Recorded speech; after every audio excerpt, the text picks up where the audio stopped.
Good morning, everyone, and welcome to our discussion on the spring budget. We have an expert panel here from Creston Reeves ready to answer your questions, highlight the key implications, and provide insight and guidance following Wednesday's announcements. So to introduce myself, I'm Jennifer Williamson, one of the partners at Creston Reeves, and I'll be chairing our session today. And I'd just like to start by saying how delighted we are to have so many of you joining us this morning. Now, for those of you who don't know Creston Reeves, we're here to help our clients with so much more than just accounting, business and wealth advice. We support you in achieving your ambitions so you can reach your brighter future, which is why we host these webinars to help with any questions you may have. So if I can just start with some housekeeping. This webinar is being recorded and a recording will be sent to you all later in the day. And IT permitting, we'll be asking for a bit of interaction by taking some polls throughout the presentations so we can share the results with you and generate some further discussion. And finally, there will be a pop-up survey at the end of our session today, and we'd be really grateful if you could spare just a couple of minutes to provide us with some feedback. Now, we've already had some questions sent in advance of today, but please do continue to submit your questions throughout the session by using the question functionality, which is going to be shown on screen now. I'm going to leave that for a moment whilst you familiarise yourself with the function, and just to say we're going to come to your questions after our panel have presented. So, less than 4 months after his autumn statement, Jeremy Hunt delivered his second budget as Chancellor, with many wondering, could this be his last? Now, what is clear from the political commentators is that the recent speculation that the next general election could be as early as May this year now looks really unlikely, with many saying that Wednesday's budget had all the hallmarks of a government eager to buy some time for an election later in the year, hoping in the meantime for improved economic circumstances and perhaps even another budget. So before we dig into the detail from Wednesday, we want to hear your initial thoughts on what was announced. So we're going to share our first poll question for you, which you should see on screen shortly. There we go. How do you feel about the changes in the spring budget? Very positive, positive, neutral, negative, very negative. If we could just get your votes in, they're coming in as we speak. I'll leave that there for a moment.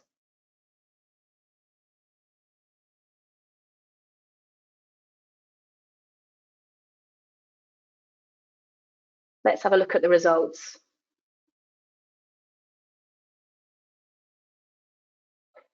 Mostly neutral, okay, so maybe some things in there, but some things that weren't, that people were hoping for. Actually, an equal number of positive and negative, so maybe we'll come on to that later when we hear your questions. Great, thank you very much, everyone, for your responses. Now, for those of you that watched the announcement on Wednesday, it was a really undisciplined affair, with plenty of heckling, even by House of Commons standards. And Jeremy tried his best to bring some humour into his speech, encouraging the leader of the opposition to follow his lead and lose a few pounds. But with the big ticket item of the day having been pre-announced with his plan to cut national insurance by a further 2p, aligning with the Conservative Party rhetoric for a planned scrapping of national insurance entirely, something they hope will carry them some favour in the polls. And in this budget for long-term growth, Jeremy made promises that there would be more investment, more jobs, better public services and lower taxes. But with the highest tax rate since 1948 and high national debt, is Jeremy really going to be able to deliver on his promises? And will it be even in his gift, or will much of what was pre-announced on Wednesday really fall into a period of post-election plans? So let's take a look at how some of the media responded to the budget and the headlines from yesterday morning to give a flavour of the wider reaction to the measures that have been announced. So we saw it won't shift the polls. Tory MPs rue budget that lacks pre-election pizzazz. So The Guardian called the budget a last desperate act and noted that despite the tax cuts announced, tax remains at an historic high. We deserve better. So the Mirror headline echoed Keir Starmer's verdict that the budget was full of gimmicks that do little to help Brits battling soaring living costs. Will it be enough to see off Labour? The Daily Mail shared a view that some Conservatives had expected more from a pre-election budget, but remained hopeful that a potential radical election pledge to abolish national insurance might be enough to win over working people in the election. Hunt leaves the door open to more tax cuts. So that sentiment was also echoed by the FT, who comment that the policies announced have taken aim at Labour's poll lead, but were unlikely to be enough to deliver a knockout punch, speculating that there could be more tax cuts to come before an autumn election. And finally, Harry's pants sell for $250,000. The Sun chose not to focus its front page headline on the budget, instead opting for a more light-hearted topic on the sale of an alleged pair of Prince Harry's underpants for a whopping $250,000. Anyway, enough of that. It's time for me to now introduce our speakers who will be delving into the detail of the budget and giving their analysis of who the winners and the losers are from Wednesday's announcements. So to introduce our panel of experts, we have Jo White, one of our tax partners, Tom Boniface, one of our private client tax partners, and Mohammed Bajaba, one of our corporate tax senior managers. So, were there any rabbits out of the hat from Wednesday, or important fiscal details that were glossed over in the Chancellor's speech? Well, let's find out from our presenters. So first, I'm going to hand over to Jo White and Tom Boniface, who are going to be summarising the top implications for individuals. Thanks, Jen. So looking at the first point, which you've already highlighted, is the reduction in national insurance rates going forward.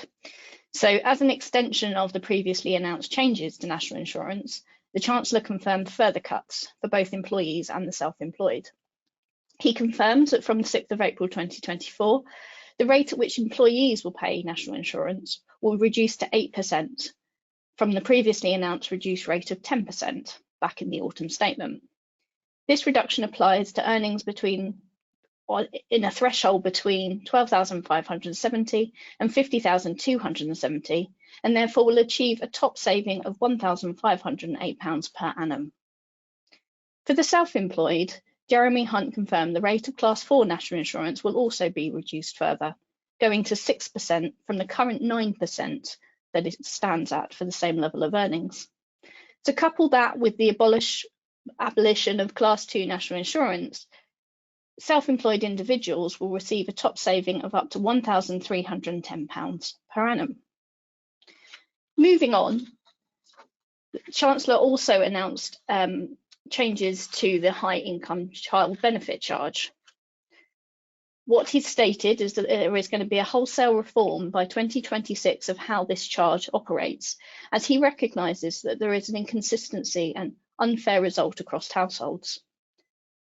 As an example, under the current rules, a household with two individuals earning less than £50,000 can benefit from child benefits in full.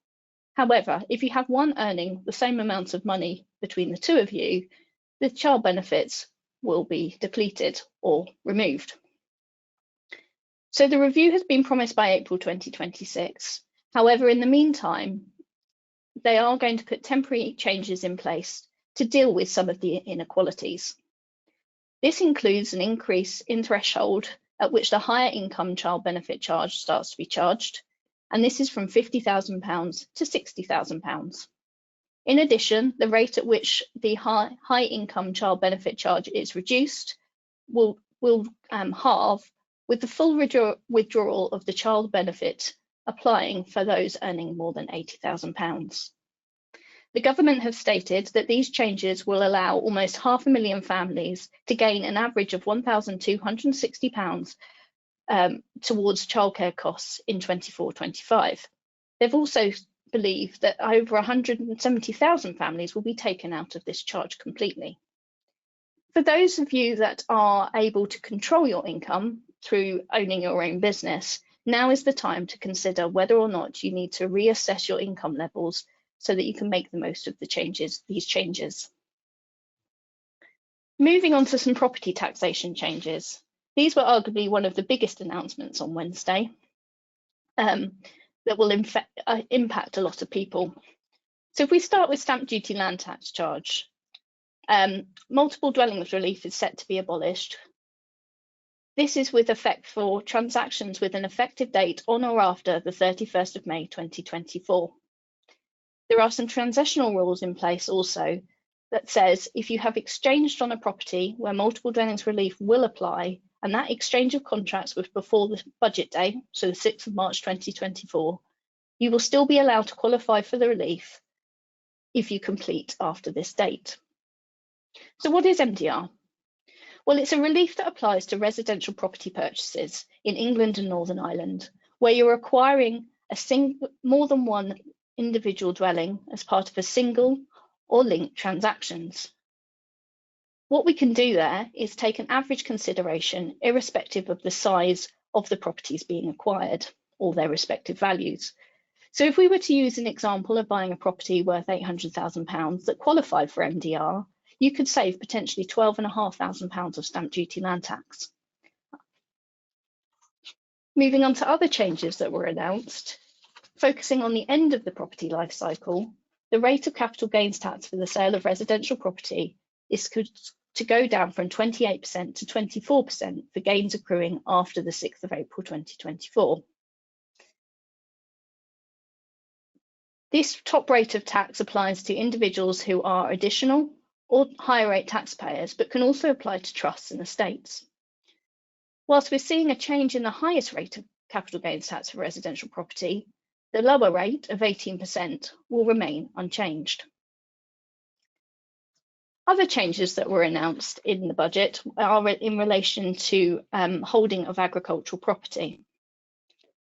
The fundamental point here is that agricultural property relief has been extended to include land which is managed under environmental agreements with or on behalf of the UK government and similar bodies.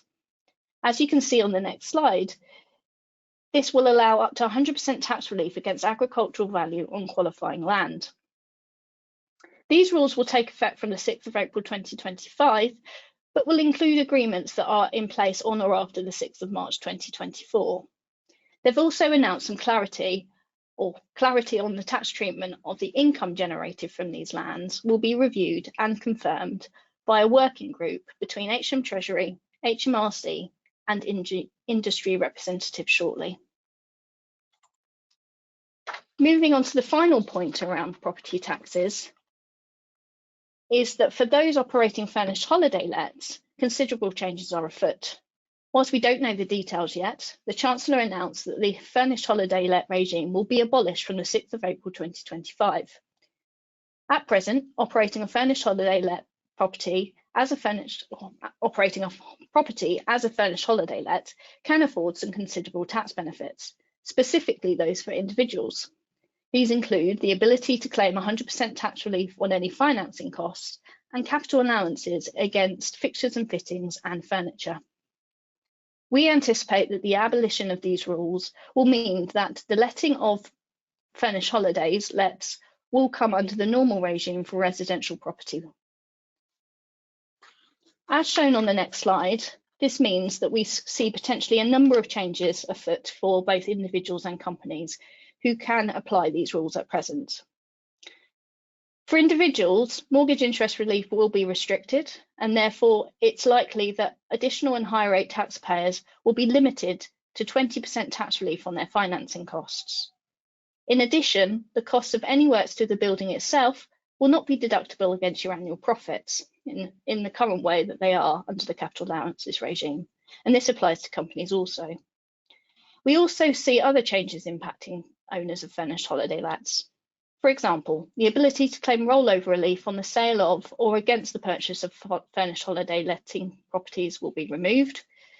We will no longer be able to consider business asset disposal relief, a 10% rate of tax on the sale of those qualifying properties. And also, whilst it's not certain now in any event, We certainly won't be able to look to claim business property relief and inheritance relief against the value of those properties. Whilst there might be some appetite to sell up now before the changes occur to maximise on the reduced rates of tax currently in place, the government have announced that there will be some anti-forestalling rules which will be introduced with effect from the 6th of March 2024, so budget day. It would be advisable, therefore, to wait until we have more details of these before making any quick decisions. Ultimately, if you do retain the property, it's going to be really important to ensure you understand what your cash flow changes will be with the removal of these favourable reliefs. Over to Tom.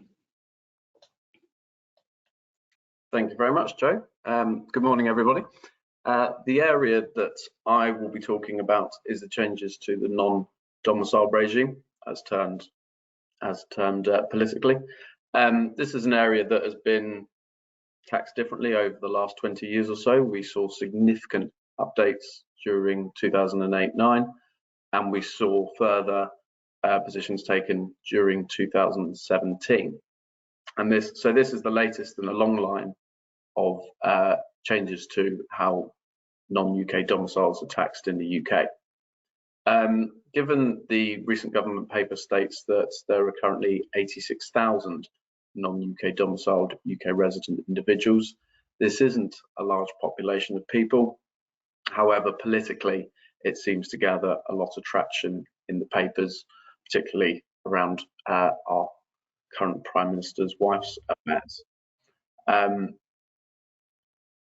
Essentially, their current position is to scrap what they term as the non-domicile regime, which is in a couple of areas. It can affect the taxation of foreign income and gains under what we term as the remittance basis, and it can impact inheritance tax, and it can also impact the taxation of income and gains within offshore structures. Essentially, the current proposals have been stated that the current non-dom regime will cease from 6th of April 2025. This is going to be replaced by what they call the foreign income and gains regime. It appears as this is a simplified version, but it does apply for a shorter period of time, and it can bring the taxation of overseas income and gains into the scope of UK tax much sooner, and can limit some possibilities for current UK tax residents, but it can offer significant opportunities for people arriving in the UK. Noting that position, HMRC, the government, have provided some transitional rules for current UK tax residents within the first 2 years, so will hopefully provide some benefits that people will use, and it can offer some simplification for long-term non-domiciled individuals who have been structuring their affairs tax efficiently. There is, however, a position that people have undertaken some legitimate planning in over the course of the last few years, particularly in relation to the changes, as I said, in 2008 and those in 2017.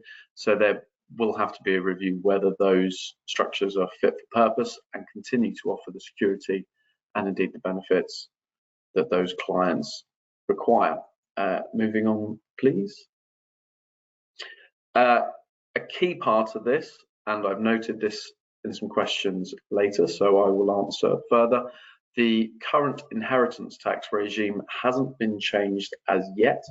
However, they have stated that they envisage moving from a domicile position to a residency position. That's not legal residency, that's tax residency. That would likely bring a lot more non-UK assets into the scope of UK inheritance tax much sooner.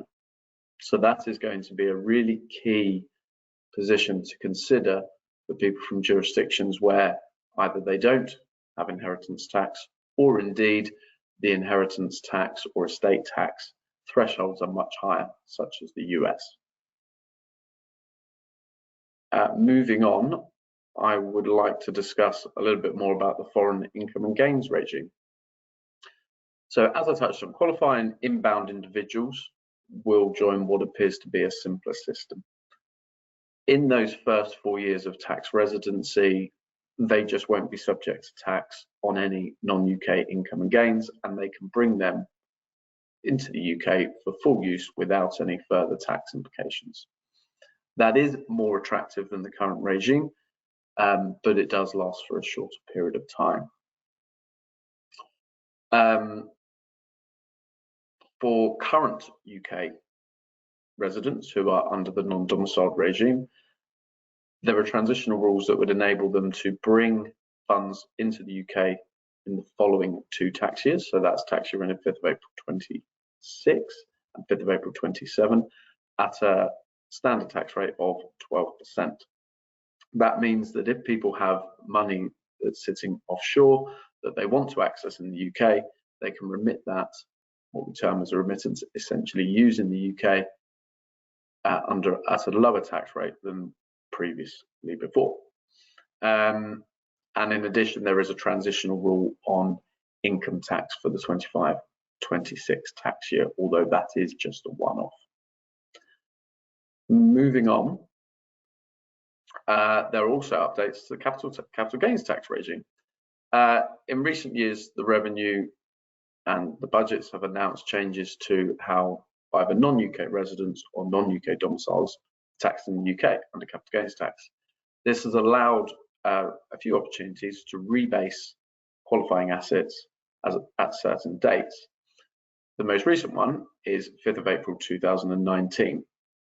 So whilst foreign income and gains will be subject to tax in full with effect from 6th of April 2025, a lot of these assets can be rebased as at 5th of April 2019 to only tax the value attributable to recent years rather than looking back at the previous history. Moving on, we have an update in trust taxation. As I said, there are some rules that may affect inheritance tax. However, one thing the government have stated is that where individuals have settled non-UK trusts with non-UK situs assets pre-6th of April 2025, those trusts will continue to benefit from the inheritance tax protections that they do as it stands. However, there are changes, to the way in which those trusts are taxed for income and capital gains tax. The current proposal appears as though trusts which have the same settlor and beneficiary will be considered transparent for UK income and capital gains tax purposes, which brings that in line with how UK domiciled individuals would be taxed in the same structure, unless those individuals qualify for the foreign income and gains regime, which essentially means in those first 4 years of UK tax residency. And I believe my final slide on this is trust distributions.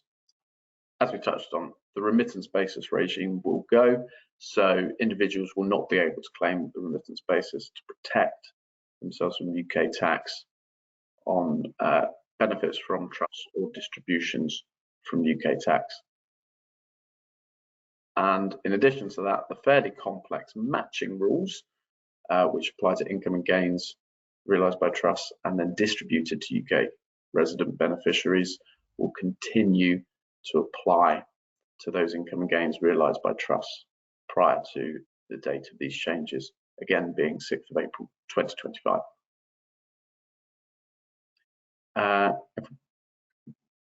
And I believe I'm passing back to Jen now. Great, thank you very much, Joe and Tom. So some good news in there for families, some good news in there for workers, lots of changes for property investors, and probably lots to talk about with your advisors if you're a non-dom or using trusts. I think we're going to go into the next poll now. So we're going to say goodbye to Tom and Joe just for the moment until we get back to our questions at the end. But in a moment, you should see the next poll come up on screen. There it is. So how will the property changes impact you? Positively, negatively, or they won't impact me? So we've got some changes to capital gains tax rates. We've got the removal of multiple dwellings relief, and we've got the removal of the furnished holiday let regime. Just give you a moment to answer those questions.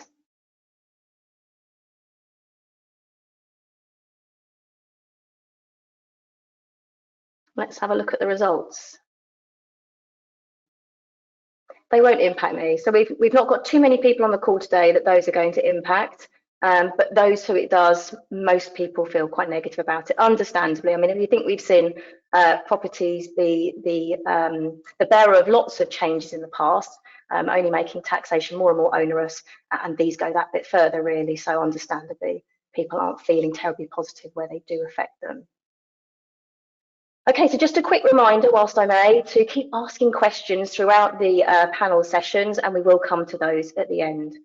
So next, to summarise the top implications for businesses, I'm going to pass you over to Mohammed. Thanks, Jen. Good morning, everyone. So yeah, just diving right into top implications for businesses. As you may have heard, there is an increase in the VAT registration threshold by 5,000, and it's now been increased from 85,000 to 90,000. In line with that, the deregistration threshold has also been increased by 5,000 from the existing 83,000 to 88,000. These limits have been around for about 7 years, since 2017. So they're probably long overdue, but still probably not enough, albeit it's estimated around 28,000 businesses will no longer need to be VAT registered as a result. Moving on to creative industry reliefs. In the previous budget, there was a reform to the film, TV, and video game tax reliefs, where it was replaced, the previous regime was replaced with a audiovisual expenditure credit, or AVEC, similar to what's currently in place for the research and development regime. And these credits are at the rate of 34% for 39% for animation and children's TVs, and 34% for film, video games, and high-end TV. Alongside this, there is now an additional support for creative industries for independent films, independent British films, which are likely to come with BFI accreditations. And they're likely to have some requirement to ensure that those productions have a UK focus, so perhaps the writers from the UK or the directors from the UK. That credit will be increased to 53% for qualifying expenditure and is capped at 80% of overall costs. And it's commencing from the 1st of April 24, with the first claims being submitted from the 1st of April 25. In addition to that, there's the theatre tax relief, the orchestra relief, and the museum and galleries exhibition reliefs. Those are being held at 40 to 45%, depending on whether it's non-touring or touring productions. And albeit these are 5% higher than the pre-COVID rates of 30 and 35%, these are still 5% lower than the current rates, and those are likely to have an impact on the specific industries that these are meant for. Moving on to the other changes, there was mention of full expensing for leasing. So for those not aware, we currently have full expensing in place for capital expenditure incurred, but that comes with certain exclusions, and one of these is leasing businesses. Now, it was mentioned that there's a consultation in place to remove this exclusion, and although at first glance it seems quite niche, it has the prospect of changing the dynamic for financing, where financial institutions or banks with excess cash can write off the costs immediately for providing assets and shelter any gains. It could mean that they can provide capital for businesses at lower rates and increase liquidity in the markets, and business operations could effectively be funded by the government by way of the tax relief. And finally, just touching on something Joe mentioned earlier about the national insurance changes, there have been cuts to the individual rates, but this is just to reiterate, the reductions are not reflected. There are no changes in the employment rates, and they remain unaffected at 13.8%. Thank you. Thanks very much, Mohammed. So I think it's fair to say we didn't hear a huge amount on Wednesday that was really targeted for businesses. So a relatively brief section there, but thank you very much. So we're going to go into our final poll for today. So I'm going to say goodbye to Mo until we come back to the question section. So you should see the poll on screen in just a moment. Business owners, what is likely to be your main priority over the next 3 to 6 months? Are you going to be looking to grow your business, sustain it, survival, selling, or exit, or something else?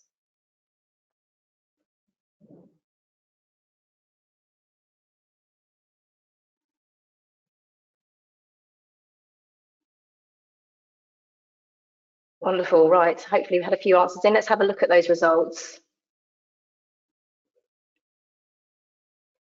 Growing and sustaining is what most people are looking for. Yeah, and I think it's been a really challenging economic circumstances for a number of businesses. And what we know businesses really crave is certainty. And so many of the external changes have really inhibited that. But hopefully we see a bit more confidence as inflation rates go down, which is encouraging more businesses to think of their growing opportunities, and sustaining, of course, in the context of all those other challenges. Great, thank you very much, everyone. So before we move on to our panel discussion and your questions, I'd just like to briefly spotlight some other areas to be reminded of. So for savings, the ISA allowance remains at £20,000, but on Wednesday, in their bid to back UK business, the government announced that it is looking to introduce the UK or British ISA, which will add a further £5,000 to the ISA allowance where that investment is made in UK shares. And as a pension recap, so unlike in the spring budget last year, there were no major announcements for pensions. So the annual allowance remains at £60,000 per annum, which is subject to a taper for those with income over £260,000. And the lifetime allowance for pensions is removed from April this year, subject to some restrictions, although of course Labour have made some really strong indications they would reverse that if they came into power. And looking at tax rates and tax bands, so income tax rates and tax bands for individuals, as well as corporation tax rates and bands for companies, remain unchanged.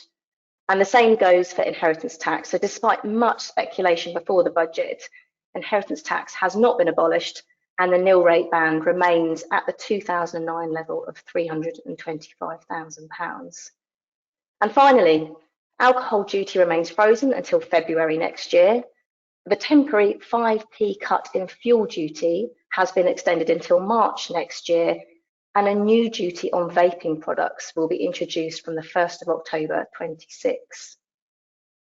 Okay, so now we're going to move into our Q&A session. So your questions have been coming in as our presenters have been speaking. Now, please do continue to submit these. You can do this while the question session's live. And if we're not able to answer all of your questions today, then we will reach out to you after this webinar to come back to you on them. Okay, so if I can invite the panelists back onto screen. We'll get going with the questions. So Joe, the first one I've had in is for you. It's on furnished holiday lets from Christopher. So Christopher has two questions. The first he asked is, when do you expect the draft legislation regarding furnished holiday lets to be published? And what do you anticipate the anti-forestalling measures will be? Thanks, Jen. In terms of the when the draft legislation will come in, I mean, HMRC, the government have been very sort of broad in their commentary to say it will come out shortly. Given that the changes are afoot from the 6th of April 2025, I don't see it coming out in the next couple of weeks, but I would like to see it coming out in the next couple of months to allow for people to understand what those changes look like. Albeit we need to assume that we are relying on the normal residential property letting rules going forward, and therefore the draft legislation is going to be primarily around the anti-forestalling rules, which brings me nicely onto your second question. And what they have said there is it's very much to do with obtaining a tax advantage on the sale of a furnished holiday let. So as I mentioned in the presentation, it is possible, subject to certain criteria, to claim a 10% tax rate on the sale of furnished holiday lets under the business asset disposal relief regime.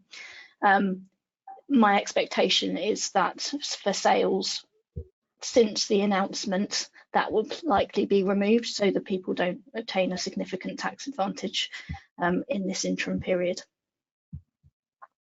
Okay, great. Thanks very much, Jo. So it's quite a lot of watch this space, really. And obviously, we'll be giving updates on our website and directly to our clients as those updates come through. Great. Thank you very much, Jo. Tom, I'm going to direct a question to you next that's come in from Susan.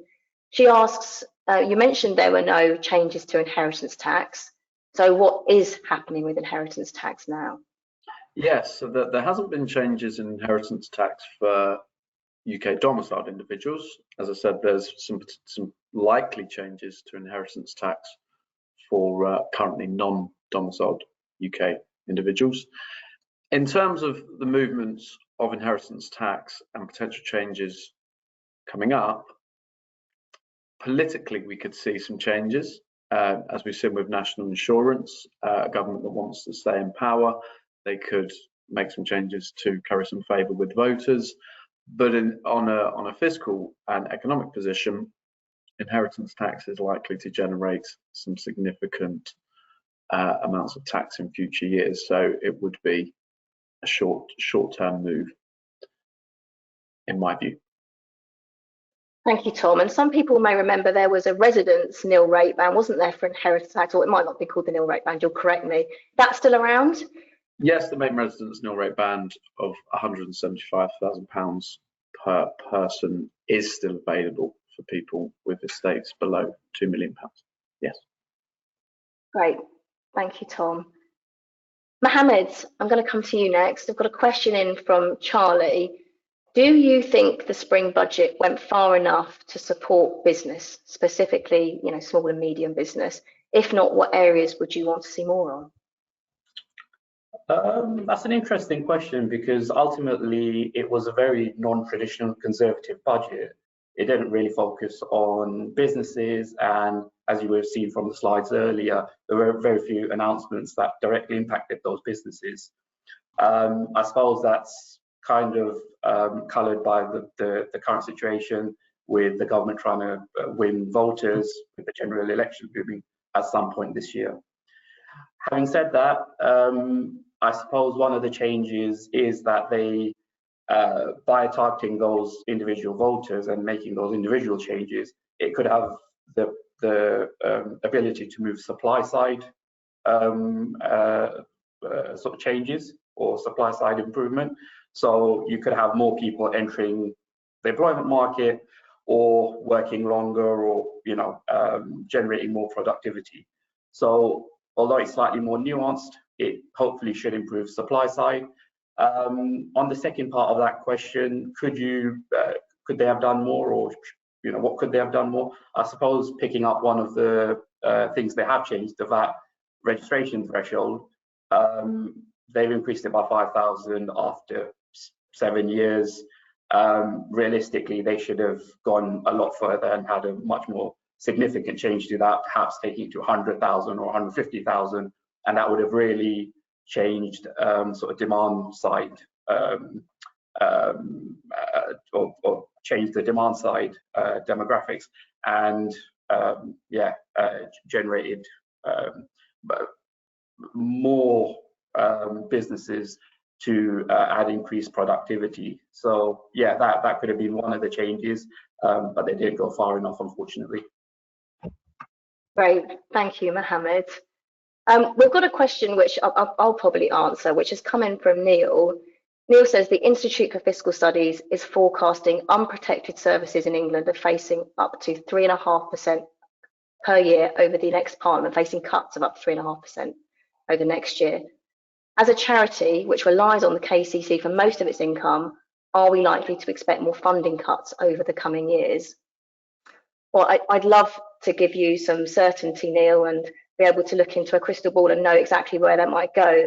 I mean, what we do know from the OBR's statements is that this budget leaves Jeremy very little in the coffers in terms of what he can do.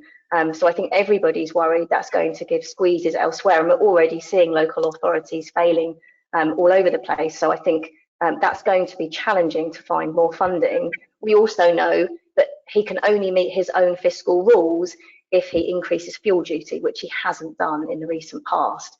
So I think there's going to be some real challenges for government and the funding that charities and many others need. So we hope for the best, but yeah, it's going to be a challenging time, I'm sure.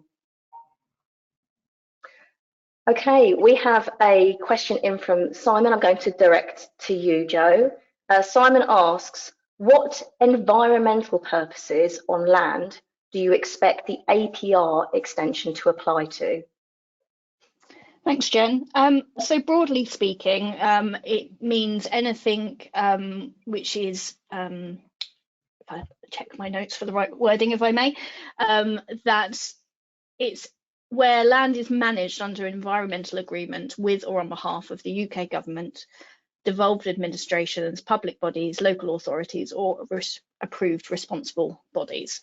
So in essence, conversations that I've been having with clients around biodiversity net gains, water neutrality, nitrates, credits, it's going to be those types of schemes that where landowners are entering into agreements for use of their land for another purpose will still allow you to attract agricultural property relief on the agricultural value of the land. So you're not penalised for doing something that has an environmental focus rather than your traditional farming that you may have been doing on the land previously. Okay, thank you very much, Joe. Hopefully that was helpful, Simon. We've got a question on multiple dwellings. I'm not sure if this is a confusion with multiple dwellings relief, but the question is it just property owners with multiple dwellings that will benefit from the changes? So I think I'm going to direct that to you, Joe. I don't know if that's a confusion with the terminology around multiple dwellings relief, perhaps. You could clarify. Yeah, quite possibly. So there is no benefit going forward. So the rules are being scrapped and it only applies where you're acquiring properties with multiple dwellings. So if you already own a property with multiple dwellings, you may have been able to claim the stamp duty land tax relief in the past, but it doesn't apply just because you hold it now. So it's for future transactions, and the relief was available to reduce stamp duty land tax on those types of acquisitions. So yeah, there's no advantage to the changes, the complete opposite, and it is only on future acquisitions. It's not on existing property ownership. Great, thank you very much, Joe. Mohammed, I'm going to direct a question to you next around remuneration planning. This is one we tend to get in most of our webinars, whenever there's any tax changes. And of course, we've had the reduction in national insurance. So a lot of owner managers of their own businesses will typically remunerate themselves with a relatively modest salary to frank themselves up for the state pension, and then the rest as dividends, because that's historically been tax advantageous. With this reduction in national insurance, does that remain the right remuneration strategy for owner managed business owners? Although it has to be modelled on a case-by-case basis, I think in most cases it won't really lead to a material change in how certainly smaller businesses sort of remunerate themselves, because the difference is still significant at sort of the basic rate band and the higher rate band. However, as I said earlier, you do still need to model on a case-by-case basis. So if, for example, you are claiming research and development relief, it might be that the salary that the director or the person being remunerated is taking is then eligible for that relief. It might be more beneficial to still take salary, or if you're a really high earner at certain points, salary still becomes more beneficial. So as I said, you have to study it on a case-by-case basis, but in most cases, SMEs will still be better off with a small salary or a reasonable salary, and then top that up with dividends. Great, thank you. So I think the advice is really talk to your advisor about your specific circumstances, and there's some relatively easy modelling that can be done to work that out for individuals. Yeah. Great, thank you, Mohammed. Joe, I've got a question for you that's come in from Richard. Presumably, the tax changes to holiday lets will increase the costs of UK holidays and make it even less attractive to holiday in the UK. Have you got a view on that, Joe? Yeah, I mean, it is a difficult one. I think the likely answer is yes. However, the justification for removing these rules, in part, I would imagine, is due to the fact that it's really hard for locals to get on the property market in those holiday saturated areas, those holiday home saturated areas. We've already seen local authorities putting restrictions on the availability of holiday lets. So planning restrictions. So I think this is just another measure to try and help bring more locals into the property ownership within those sort of key hotspot areas, as it were. But yeah, I mean, if your costs are going up as a property owner, you're going to want to increase the rental accordingly to match that. So I think ultimately we will see an increase in holiday home prices. Certainly in the more sort of popular areas around the country. Great, thank you, Joe. We've got a question in from Amanda that I'm going to direct to Tom. Amanda asks, does the changes you've explained around non-DOMs mean that non-DOMs are now likely to move out of the UK before the 4-year break? It's a very good question. In my experience, some non-domiciled individuals are internationally mobile. They can effectively choose where they want to live and may make that choice based on a regime that's attractive to them.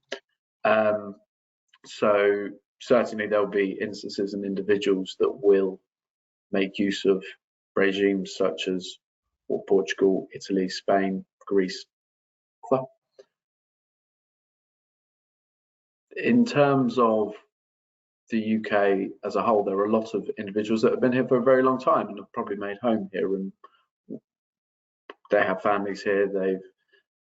They've been part of the UK for a long time and probably consider themselves British and have citizenship. So it's likely that those individuals will continue to stay here, especially whilst they're working in London. And of course, there's inbound employees that would be directed by the employment anyway. So they don't particularly have as much of a choice there. So a bit of a mix, really. Yeah. I mean, as you say, Tom, some people have really set their life up around the changes they've made, haven't they? And you know, exactly. The tax tail can't always wag a dog, can it? Okay. Exactly. There's still good things to be here for. Yeah, absolutely. So we've got a question in from Julie. I'll invite one of the panel to decide who's going to answer this. Julie asked, was there any news on sponsorship of overseas workers and associated costs? I can pick that up. Great, thank you, Tom. I don't think there was. I don't remember seeing anything on that point. No, okay. So, I mean, like all these things, we read the real detailed guidance that comes out afterwards, and there are sometimes some things they don't choose to really focus on in the Commons announcement that then surprise us, but we haven't seen anything in that written detail so far. But of course, as it comes out, that will again feature in some news we supply to our clients on our website. Of course. Great. Thank you very much. Well, I think that draws us to a close on the questions that have come in. So thank you very much. As I say, if we have missed any that have come in and haven't been able to answer them today, I do apologise, but we will reach out to you after this webinar and make sure your questions are answered by one of our experts. So thank you very much to our panel for those really insightful answers and discussion. If there are any additional questions or matters that you would like to discuss further with our team and you haven't felt able to put your question through to us today, please just leave a brief description of that in the pop-up survey at the end of the webinar and we'll reach out to you. Again, I'd like to really ask if you could complete the survey at the end of this. We really do want to continue to improve these webinars and events for you, and we really value and listen to the feedback you give us. So that leads me to say, whether you're already a client working with us or not, if anything's come out of today that you'd like to discuss further, please do not hesitate to contact us. We would be really delighted to hear from you. So that leaves me to say thank you very much for joining us and enjoy the rest of your day, everyone. Take care.